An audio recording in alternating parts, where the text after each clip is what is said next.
I received a request yesterday from the Director of Marketing and Business Development at a professional services firm. They said, I need to know the three things that our firm needs to be doing right now in order to stay ahead of the curve during this crisis that we're facing. So here they are. Here are the three things that every marketing and business development group inside every professional services firm has to be doing right now if you expect to survive, even thrive, and hopefully even set yourself up, position yourself to be stronger coming out the other side of this crisis. So number one, you need to be having conversations. And I mean lots and lots of conversations. Get every client, every recently past client, and every prospective client that you can, either on the phone or on a Zoom video chat, and ask them great questions, starting with, how are you? How are you doing right now in the midst of this crisis? And then you can follow that up with, how have things changed? How have your goals changed? How have the problems that you need to solve, how have they changed over the past 4, 5, 6 weeks? Now, you may be thinking in the back of your mind, well, I know how those things have changed. I know how our clients' world has changed. But that's a big mistake, because the most important things for you to understand right now are, number one, your client's context, their new context and their new situation. And you need to develop an empathy for their new situation and their new pains and their new goals. And you need to understand how to be relevant in this new situation that they're in.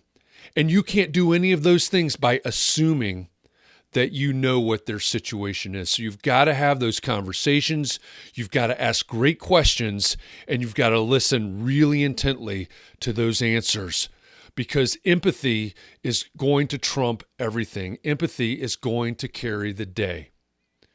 Number two, all of your messaging has to change right now. If you're still saying the things that you said 4 weeks ago, 5 weeks ago, they don't matter anymore. If the emails that you're sending out, if the social media posts that you're making don't directly address your client's new context with an empathy for their situation, then they are not going to be relevant to that situation today. Everything has changed. You know that. I know that. But we have to understand our client's position and how to message to that position differently today than we did 4 or 5 weeks ago.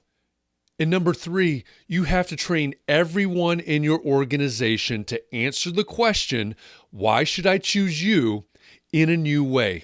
Remember, your messaging changed in step 2. The answer to the question, why should I choose you, is changing in step 3. And everyone in the organization needs to be trained to answer that question.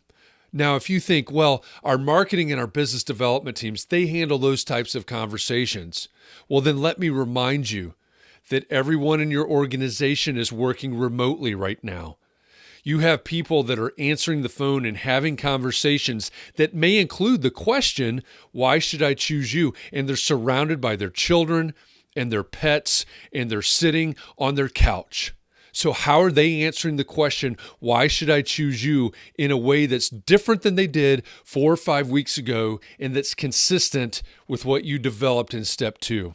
They're not. You have to train them and empower them to answer the question based on a context that's changed for your clients, and empathy for your client's new situation, and demonstrating a relevance that's different than it was just 4 or 5 weeks ago. Those are the 3 steps. So again, step 1, have lots and lots of conversations.